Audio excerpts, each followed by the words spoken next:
one of his more recent videos. Of course, he is the artist formerly known as Prince, and sometimes the fact that he no longer uses a name can cause him some complications in his life.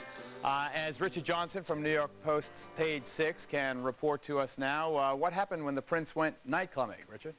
Well, the other night he went to a club down on 7th Avenue called SOB's, and this big limousine pulled up, and one of his bodyguards got out and went up to the door and was trying to explain to the people at the door that he had a big celebrity inside, but of course he couldn't use the name Prince because he's formerly known as Prince.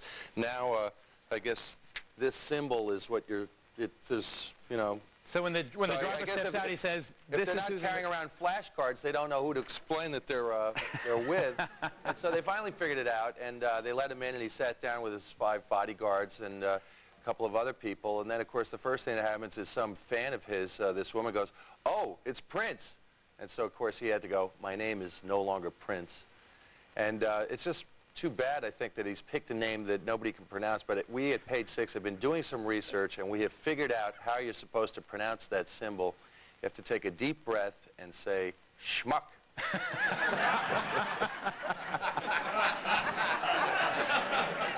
Jamie Brown, did you hear that the artist formerly known as Prince is doing some secret performances around? Well, he did the after party at Pret-a-Porter, you know, at the party after the movie, the premiere the other day. And it's just conflicting reports about, there were 500 people at the party. It was at the Roseland, which is huge. And by the time he finished, it was 2 hours, and didn't play any songs that they really liked, and people were like 60 people left there.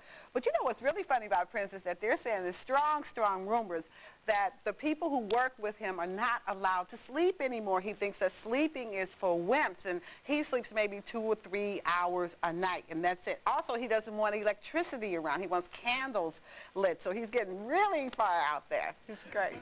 Now, is it true or is it not true that Kim Basinger and Prince were once an item? That's true. That's definitely That is definitely true. That went on for months and months. Yes, it now, did. is it not also true that Alec Baldwin and Kim Basinger were also at the ready-to-wear post-movie party? Geraldo, I was told that they left well before he came on so that they would avoid having to be there when he was there. I mean, they made a point of avoiding him. I was at Elaine's later that night, and there was Alec and Kim in an animated discussion. Of course, I didn't hear what they were saying, but... Well, Kim was so involved with Prince that he was very dominating with her at that time, and she just like woke up one day and said, "What the hell am I doing?" And then she just got out of Dodge, she just had a wake-up call.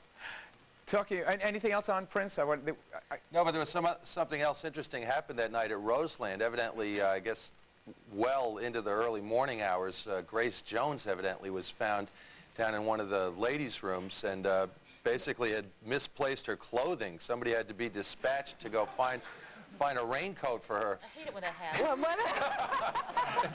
Jeanette Walls just the other day.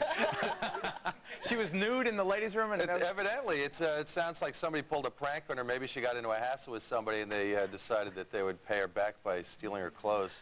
Why she was not wearing clothes is another question. I don't know. Got the body, boy. This next item,